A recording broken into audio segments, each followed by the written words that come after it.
बरेच दिवस झाले होते बरं का. मी फ्रीज खोलायचे, वांगे मला बघायचे, मी त्यांना बघायचे.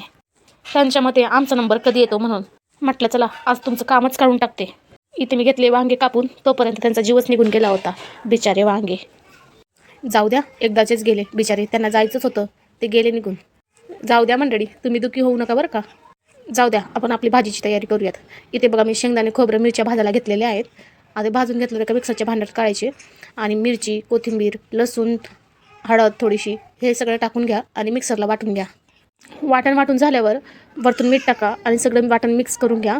मी मिक्सरच्या भांड्यात मीठ टाकत नाही, कारण का त्याचं कारण काय माहिती आहे का, मिक्सरच्या भांड्यात मीठ टाकल्यावर मिक्सरचे जे ब्लेड असतात ना भांड्यांचे, ते खराब होण्याची शक्यता असते. म्हणून मी मीठ कधीच मिक्सरच्या भांड्यात टाकत नाही.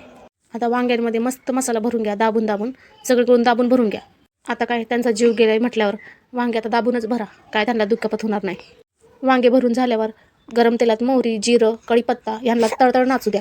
ते तळतळ नाचून झाल्यावर त्या वांग्यांना त्याच्यात सोडून द्या. खरं तर हे खार वांगं माझी आजी बनवायची, खूप टेस्टी लागायचं बरं का. म्हणून मी ही तुमच्यासोबत रेसिपी शेअर केली आहे बरं का. जर ही रेसिपी तुम्हाला आवडली असेल ना, तर मला कमेंटमध्ये सांगा. आता वांगे सोडून झाल्यावर बारीक गॅस करा आणि झाकण ठेवून द्या. 5 मिनटं वांगे मस्त वाफेवर होऊ द्या. 5 मिनिटांनी वांगे एकदा चेक करा, बरोबर लालसर झालेले आहेत का, मस्त फ्राय झालेले आहेत का. मग उरलेला मसाला त्यात टाकून घ्या, मस्त हलवून घ्या ते. आता गरजेपुरतं पाणी टाकून घ्या, तुम्हाला पाहिजे तितकं. मी जरा जास्तच पाणी टाकले, कारण का आम्हाला थोडंसं लपतपीत पाहिजे असतं.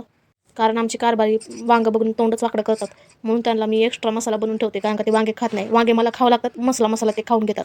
वांगे मस्त शिजून झाल्यावर भाकरी किंवा चपातीसोबत खावा, खूप छान लागते बरं का.